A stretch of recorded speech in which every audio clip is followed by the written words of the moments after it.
Bu Debbie, bagaimana cara mendeteksi H. pylori dan mengetahui gejalanya?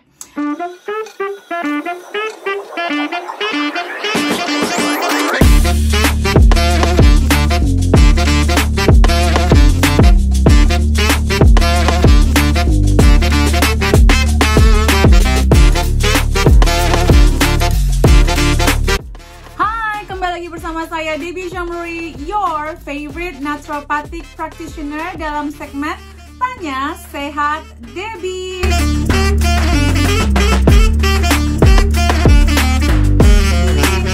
Teman-teman, ada giveaway awal tahun ini, satu paket panci salad master senilai hampir 55 juta rupiah. Jadi jangan lupa di subscribe, di komen, di like, dan yang paling penting di share dan suruh teman-temannya untuk subscribe sebanyak-banyaknya. Nanti pemenangnya akan kita lihat. Dan teman-teman kalau yang penasaran gimana caranya sih bisa bertanya di sini dan dijawab sama Bu Debbie itu dengan mengikuti Root of Life UK setiap weekend. Nanti bisa ada kolom Q&A, saya jawabnya di sini. Oke, mari kita mulai. Jangan sampai kelewatan panci Sultan Salad Masternya. Dan jangan lupa untuk beli buku Healthy Belly, Healthy Kiddy. Buku naturopati pertama saya yang bukan hanya buat anak-anak tapi juga buat semuanya. Dari bayi sampai dewasa, sampai menua. Kita mulai pertanyaan pertama dari Ibu Leona Yulianti. Siang Bu Deb, ferritin anak 27 bulan sampai 193. Hasil dari Leader Lab. DSA masih suruh suplementasi zat besi. Nah ini membingungkan ya. Yang nyuruh tes DSA-nya, ibu nanya ke saya. Saya kan nggak tahu faktor anaknya itu kenapa, gejalanya apa. Ibu konsultasi sama dokter medis, terus nanyanya ke saya lewat sini. Harus ada backgroundnya juga dulu Bu. Dan saya kalau ngecek zat besi bukan cuman ferritinnya aja, saya ngecek zat besi dan ferritin. Karena bahaya kalau cuman cek ferritinnya aja, bisa jadi ferritinnya tinggi tapi zat besinya rendah. Itu pertanda ada infeksi bakteri dalam tubuh kita.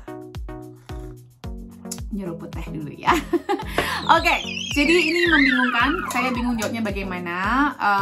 Cek zat besinya kalau dari saya ya Bu ya.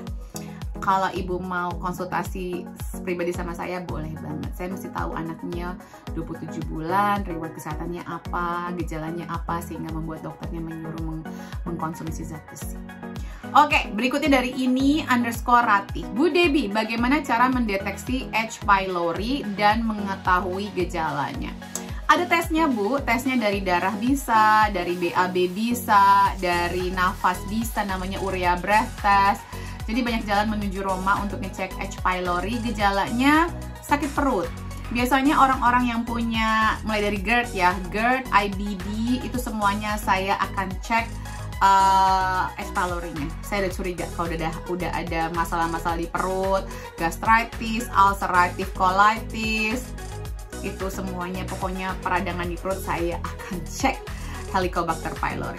Sakit perut biasanya lebih parah kalau perutnya kosong, mual, nggak nafsu makan, sering burp, sering sendawa, terus perutnya kembung, terus berat badannya turun tapi nggak disengaja turunnya, jadi nggak olahraga, nggak ngurangin makan, terus turun aja, berbahaya. Yang lebih parah mungkin sakit perut yang berkelanjutan sampai nggak bisa tidur, terus ada warna kehitaman atau merah di pupnya, terus muntah yang warnanya kayak kehitaman, apalagi kayak ada kayak bubuk kopi gitu ininya, teksturnya. Jadi itu ya kemungkinan besar itu bisa terjadi dan di Indonesia ternyata masih tinggi angka. Segera dicek ya teman-teman, daripada cuma diobat-obatin dikiranya cuma GERD, IBD, ulcer lah apa-apa. Siapa itu adalah H. pylori. Bahkan di klinik saya itu saya menemukan H. pylori itu gejalanya adalah tiba-tiba kejang. Jadi ada anak yang nafsu makannya berkurang, terus tadinya nggak ada riwayat kejang, tiba-tiba kejang. dan kedua orang tuanya adalah dokter medis. Begitu saya cek anaknya positif, dia kaget konyong-konyong, kaget banget. Dia bilang nggak nyangka Bu, saya nggak pernah diajarin untuk ngecek H. pylori. That's why ada naturopat, karena ilmu kami adalah ilmu yang lengkap. Oke, berikutnya Ibu K_Ken, cod liver oil, vitamin D tetes, milk thistle, ashwagandha, vitamin C cair, apa perlu disimpan di chiller? Sebenarnya sih nggak perlu, tapi kalau mau ya nggak apa-apa untuk menjaga supaya nggak mudah oksidasi. Cod liver oil tergantung Bu, tergantung mereknya. Kalau yang kalau yang cair kayaknya harus masuk. Ya soalnya nggak dikemas khusus ya. Berikutnya dari Ibu K_Ken lagi, ini paling rajin ini bertanya. Alternatif ibuprofen seperti Arnika tapi tanaman lokal Indonesia apa ya Bu Deb? Ini yang kayak gini nih suka mengetes otaknya Bu Debbie. Magnesium.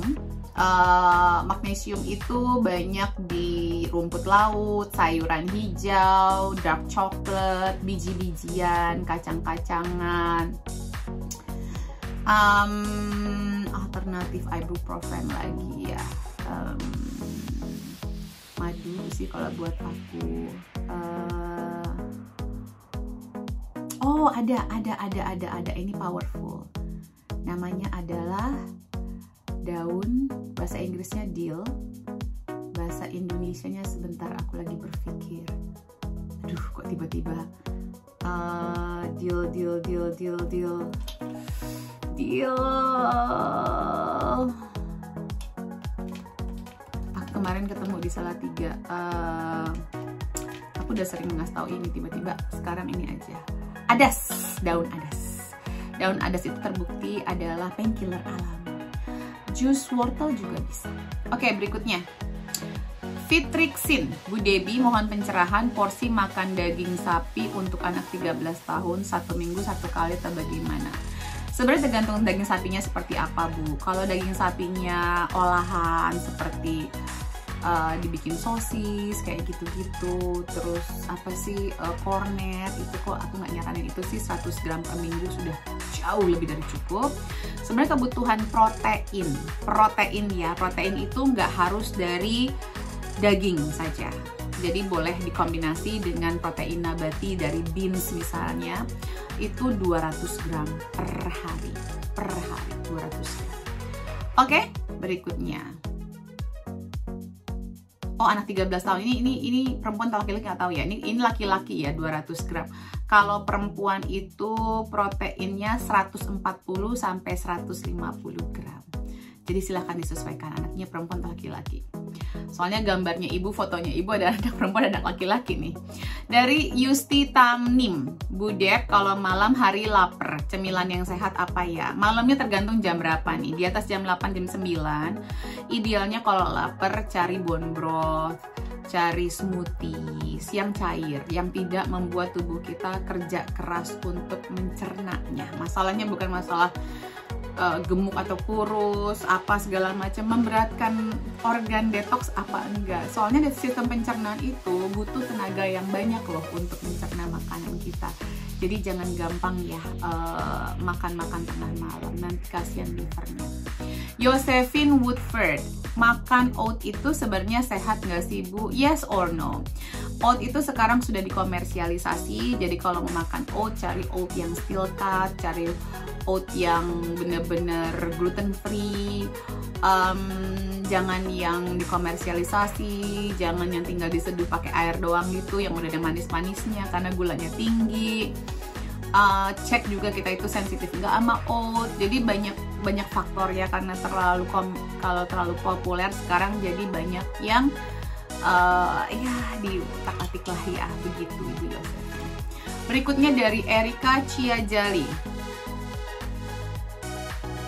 cara mengobati gatal pada punggung tanpa adanya bintik, ruam atau kemerahan. Nah, gatal di kulit kita tanpa adanya bintik, ruam, dan kemerahan itu adalah tanda dari tubuh kita ngasih tahu kalau liver kita struggling. Jadi kalau ditanya cara mengobatinya, coba dicek pola makan kita yang memberikan liver kita itu apa saja. Apakah kita makan banyak-banyak yang UPF, gorengan, gula-gulaan, tinggi karbohidrat sederhananya, kurang makan sayuran hijau, kurang makan serat, kurang minum air putih.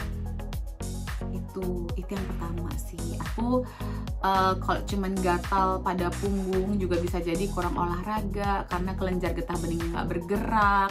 Banyak cara sih, jadi tergantung dari semua ini. Coba Mbak Erika koreksi diri sendiri yang mana di saya. Berikutnya, Anang True.